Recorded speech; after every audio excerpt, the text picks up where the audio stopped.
If you want to unlink your Trip.com account from Facebook, follow these simple steps to ensure your accounts are separated. This process is straightforward and can be completed in just a few minutes. Step 1. Log into Trip.com. Open your web browser or the Trip.com app and log into your Trip.com account using your credentials. Step 2. Access account settings. Once logged in, navigate to your account settings. This is usually found in the Profile or Menu section, often represented by your profile picture or an icon. Step 3. Find linked accounts. In the account settings, look for an option that says linked accounts or social media connections. Click on this option to view the accounts connected to your Trip.com profile. Step 4. Unlink Facebook. Locate the Facebook account in the list of linked accounts. There should be an option to unlink or disconnect. Click on this option to remove the connection between your Trip.com account and Facebook. Step 5. Confirm the action. After clicking to unlink, you may be prompted to confirm your decision.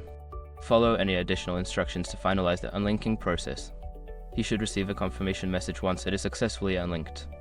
By following these steps, you can easily unlink your Trip.com account from Facebook.